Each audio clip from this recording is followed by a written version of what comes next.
More speculation has been raised on the reasons for NATO's intervention in Libya. And as RT's Laura Emmett reports, the organisation may have been trying to prevent Gaddafi from burying the American buck.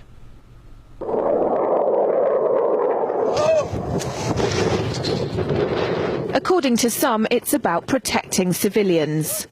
We must not tolerate this regime using military force against its own people. Others say it's about oil. The only reason they're interested with Libya is about the oil. You'd think we'd be in Iraq if the major export there was broccoli.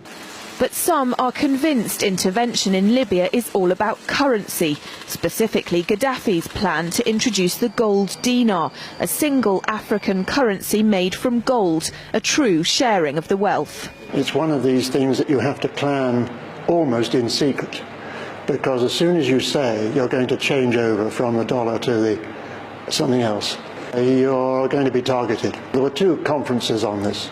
One in '96 and another one in the year 2000, called the World Mataba Conference, organised by Gaddafi. And everybody was interested, and I think most countries in Africa were keen. Gaddafi didn't give up.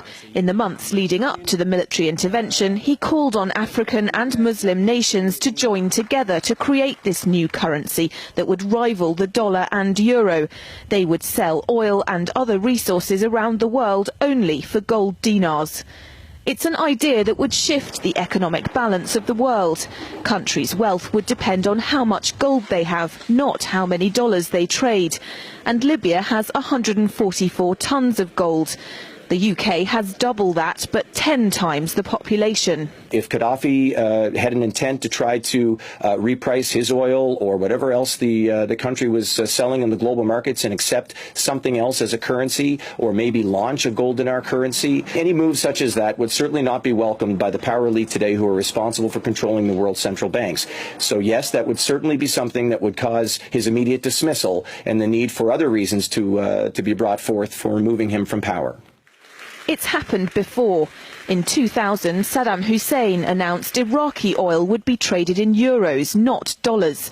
Sanctions and an invasion followed. Some say because the Americans were desperate to prevent OPEC from transferring oil trading in all its member countries to the euro. The UK's gold is kept here in a secure vault somewhere in the depths of the Bank of England. As in most developed countries, there's not enough to go around. But that's not the case in places like Libya and many of the Gulf states. A gold dinar would have given oil-rich African and Middle Eastern countries the power to turn around to their energy-hungry customers and say, sorry, the price has gone up and we want gold. Some say the US and its NATO allies literally couldn't afford to let that happen. Laura Emmett, RT, London.